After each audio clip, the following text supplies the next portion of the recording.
Hey, this is Aaron. Today I am with the 2022 BMW M240i. This is the brand new 2 Series from BMW. Lots of changes from the previous generation, which was the generation from 2014 to 2021. Lots of changes, all of them good, I think. So, first thing that you're going to notice right there is the grill. There's no giant beaver teeth anymore. That's awesome. Those annoyed the hell out of me. I'm so glad they're gone.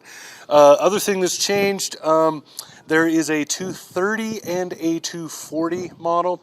So the 230i is the 4-cylinder, 240i, this one here, is the 6-cylinder. So you have a 3-liter 6 under here with bi-turbos and so on. Puts out 362 horsepower. That's a bit of a bump from last year's 240 model. So that's a good thing. One thing that I don't like is that they did drop the convertible. So there is no convertible model this year, just the coupe. I suspect that within the next couple of years we will have that convertible show up, but for now there is no convertible for this. So biggest difference between the 230i and 240i visually is this hood right here. So you can see the nice hood bump that's going on. You maybe see it. The white paint makes it difficult, but there's a hood bump right here to accommodate the engine under there.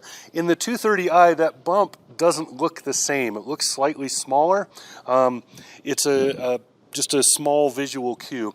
Now, of course, this is the M series, so it has the M series suspension, braking, and so on, all the things that go with it. Also, the 240i, as I understand it, is all-wheel drive only, so you can't get a 2-wheel drive version of this. X-Drive is the norm for this, which is pretty cool.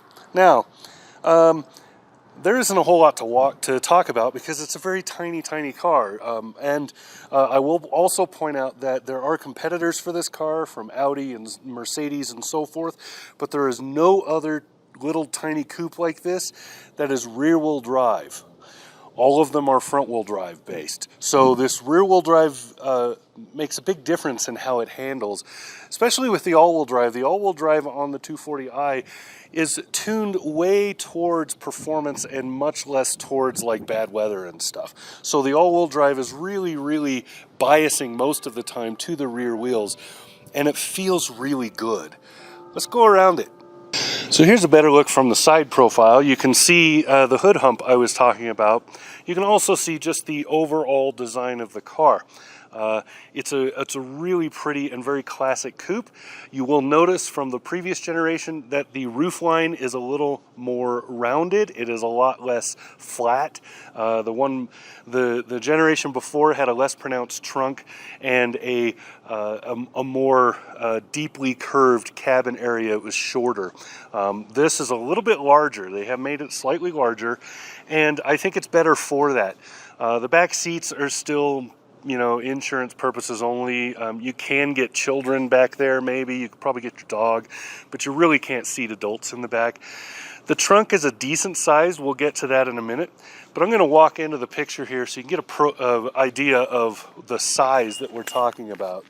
The door locking and unlocking thing is a factory setting that I never changed.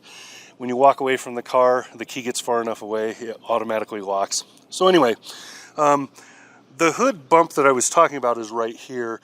There's kind of a boat prow line right there that makes it, and then you have another line. There's another small, very subtle hump happening right here between these two, and then this to create the fender.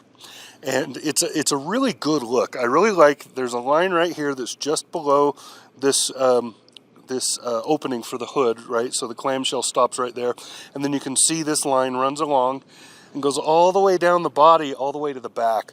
There's another line that subtly starts right around here and runs parallel to it underneath. It stops right after this door handle, but it creates that body curvature that you're just barely seeing right before this big crease here, which looks bigger than it is. It's a very small crease, but it's sharp, so it looks pretty big. And then, of course, the running board's underneath.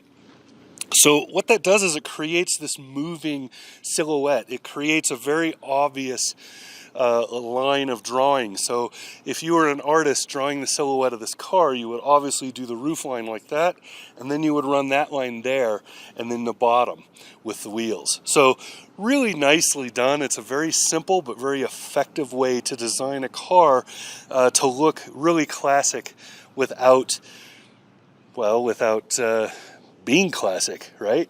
This is brand new. So you can see the wheels down here. These are wonderful wheels. I really like the look of them. There's 2 or 3 options. These, I believe, are the M series wheels, and then there's a couple of options for the standard models as well.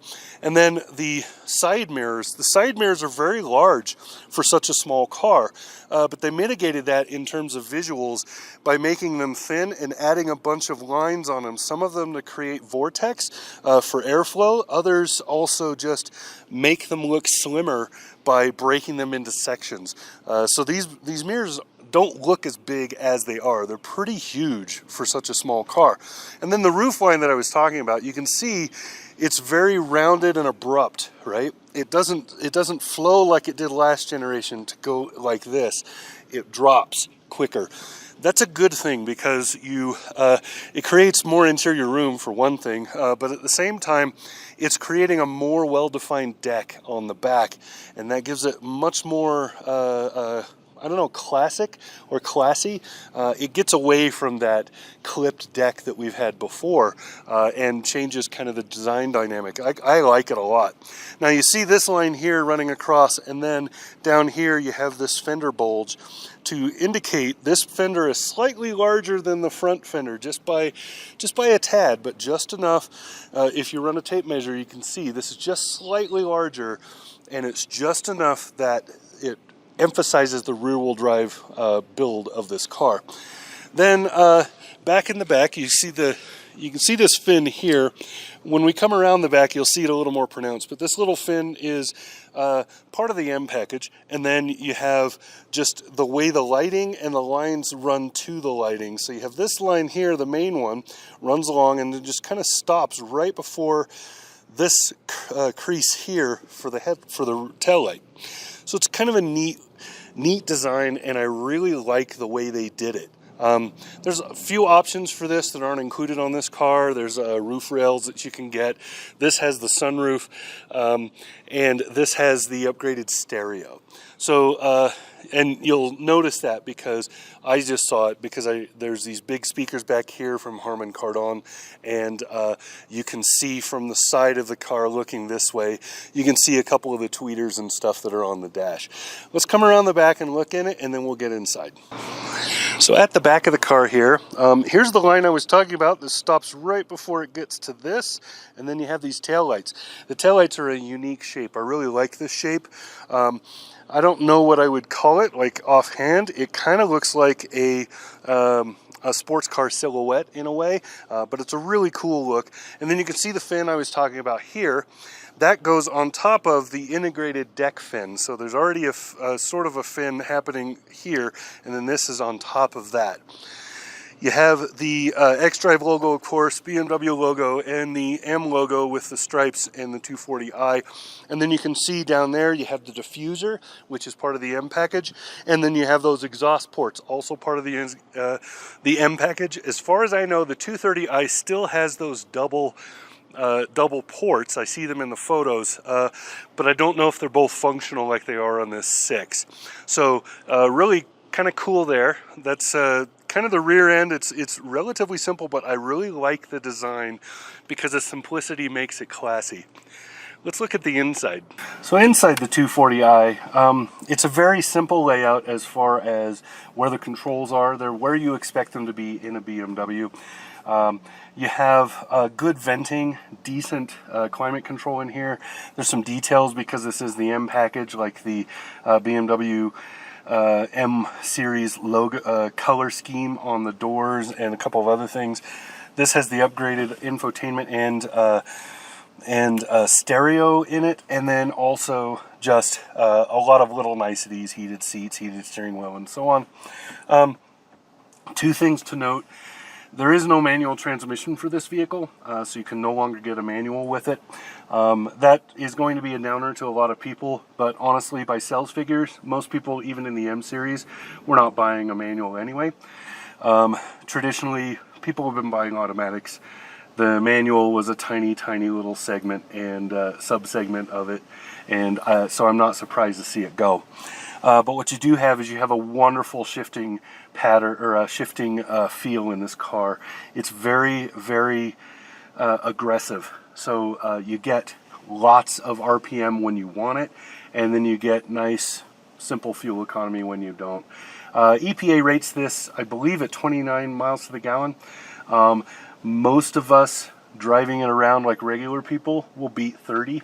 I managed to get 30.5 in my highway loop, and I wasn't trying that hard. I wasn't hypermiling or anything. That was just regular driving. So that's something that's worth noting. Other things about the interior, I really like the leather. I really like the dual tone that they have going on. So they have like the red leather around the doors and on the seating, and then they have black pretty much everywhere else. The black is all textured. There is no flat, cheap plastic in here. That's a good thing. And then the felt for the roof is nicely done. Good sound dampening in here. I have two complaints about the drive quality. The first and biggest one is I don't get much feedback in the steering wheel. Most of the driving, most of the feedback that I'm getting is through the pedal and then just the feel of my body. Getting very little as far as the steering and other feedback when I'm driving. That's not to say the steering is too light. The steering is just fine. It's just that there's no feedback from the wheels to my hands when I'm driving. And that's kind of a bummer. It subtracts from the experience a little bit. The other problem that I have is simply that it's a little bit heavier than it was before. The extra horsepower makes up for that, but you still have that long lag that you have with every turbocharged car I've driven from BMW and most of the German makes, and that is you still have that long lag before it kicks in. So when you leave the light, you're not going to get that power right away, and it feels sluggish for a moment. That's kind of a bummer, and I really wish that car companies would have figured out by now how to fix that. I've noticed in some cars it's gone, but anyway, that's a complaint that is across the board in the segment, so I can't really say it's only for this car. But honestly, it's a lot of fun to drive this car. This is, in this size, this is probably the most fun I've had in a little car like this that wasn't a convertible and wasn't made for parties. Just a great little vehicle here. So that's it, I believe, for the interior. I can't show you too much else because it's too cramped to get a camera in here. Alright, so there you go. This has been Aaron with the 2022 BMW M240i. The new 2 Series is really well done, and there really aren't that many competitors here. We've kind of whittled it down to a handful of German makes, and that's it. This size of car is really not for everybody. The sales volumes are fairly low because, you know, 2 doors with 2 seats and maybe some space in the back for extra junk really isn't a big volume of buyer right now. Most people are starting into the CUVs by that point, but I will say that this is wonderfully done. The LED headlights are pretty, the design of the car is really good looking, and it's just a lot of fun to drive. So there you go. This has been Aaron. Talk to you again soon.